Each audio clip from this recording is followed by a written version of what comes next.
Amables televidentes, arrancó el Telematutino 11, miércoles 15 de mayo del año 2024, a 4 días de las elecciones. Recuerde que estamos en el Telematutino y en nuestro canal de YouTube Telematutino 11 RN. Muchísimas gracias por acompañarnos, ese público inteligente. Jacqueline se integra un poquito más adelante al programa. Tenemos muchos temas de interés.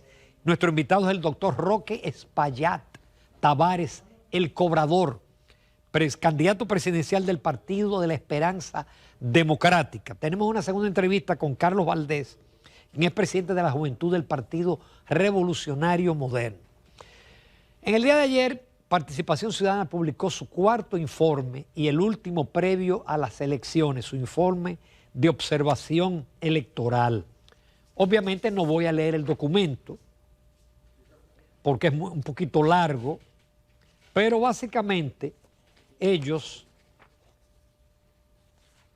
cuestionan el que los partidos no hayan respetado los periodos electorales, que la campaña en vez de 3 meses haya sido 2 años. También cuestionan el hecho del uso de los recursos del Estado, de que había un monto para la publicidad y en apenas 3 meses ha gastado más del 25% de ese monto en publicidad. También hacen referencia a spots que todavía están en el aire, que sencillamente violan la ley. Pero también Participación Ciudadana reconoce que hemos tenido avances, que ha habido debates e incluso hace un monitoreo de lo que ellos estiman el gasto en publicidad. Por otro lado, la Junta Central Electoral ayer emitió un documento bastante extenso que tampoco podemos leer y tenemos que comentarlo brevemente, en relación a una serie de requerimientos de los partidos políticos. En el caso del jefe de la Policía Electoral, ellos decidieron mantenerlo, ellos no pueden quitarlo.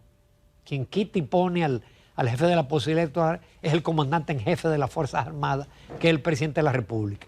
Pero sí hubo otras peticiones que ellos las cumplieron. Por ejemplo, la oposición pidió el que se expida cédula hasta 2 días antes de las elecciones. En principio la Junta no estaba con eso. Bueno, pues la Junta cedió. Hay una serie de puntos en los cuales ellos cedieron y otros los que no explicaron. Por ejemplo, queda pendiente, yo dudo que haya tiempo. La oposición pide la sustitución de 1.500 presidentes de mesas de colegios electorales.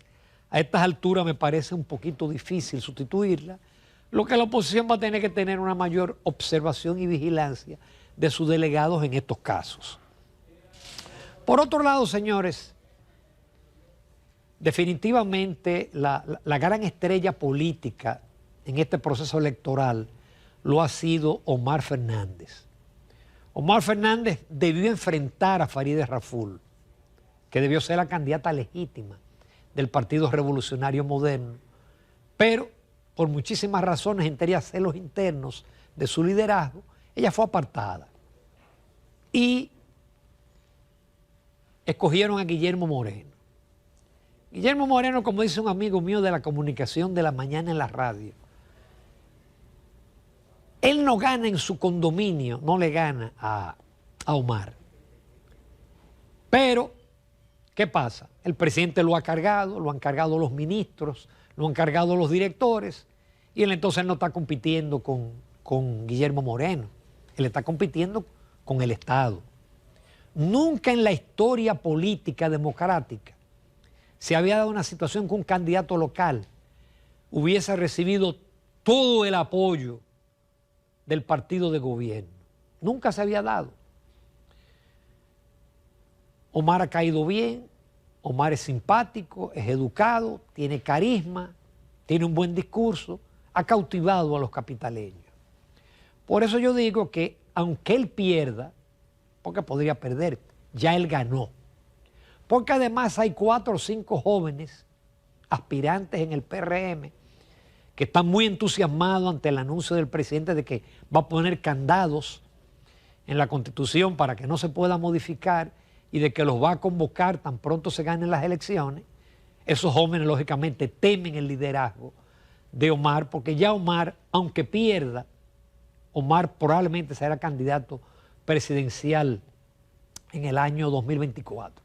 Y así ha habido muchos ganadores en este proceso. Soraima Cuello, brillante profesional, era conocida en su círculo, por algunos comunicadores la conocíamos, pero se ha proyectado en este proceso electoral. Es el mismo caso de nuestro invitado, Roque Espaillat. Roque Espaillat, cuando arrancó, lo conocía su familia, los amigos, los empresarios, bueno, en Santiago. Sin embargo, ha sido la gran sorpresa.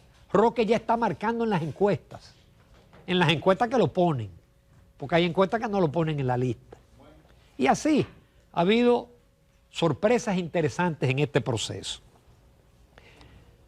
Finalmente, sigo felicitando a mi amigo Luis Manuel Piantini, porque él tiró un tema que es tabú entre los economistas, la deuda del Banco Central.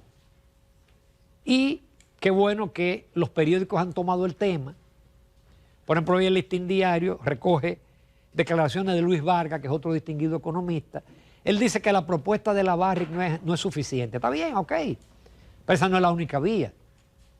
Hay muchísimas vías. El mensaje que quiso dejar Luis Manuel es que el gobierno tiene que hacerse cargo de esa deuda, o por lo menos del pago de los intereses de esa deuda, para poder congelarla y el Banco Central desmontarla gradualmente.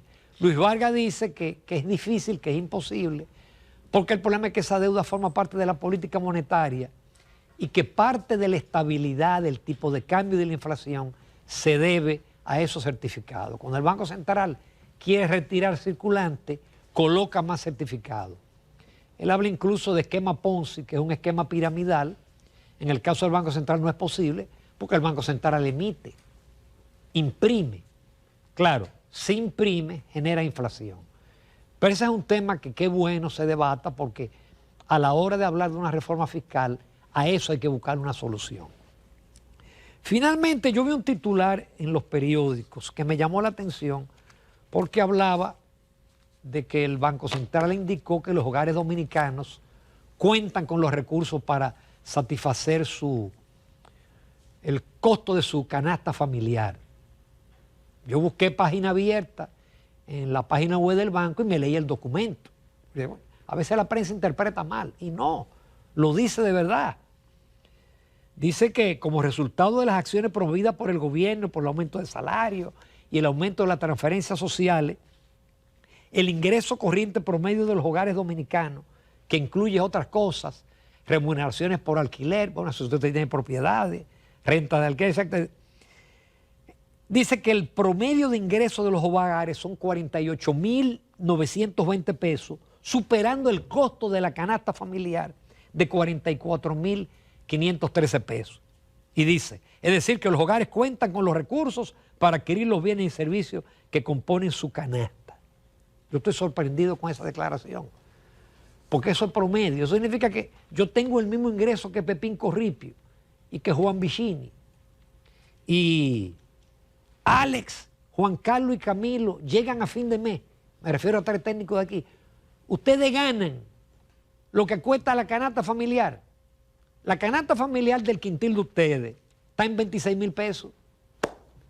Lo que ustedes ganan aquí le da para la canasta. El papel lo aguanta todo, señores. Qué pena. Nos vamos con el doctor Roque Espaillat Tavares, el cobrador, candidato a la presidencia por el partido Esperanza Democrática.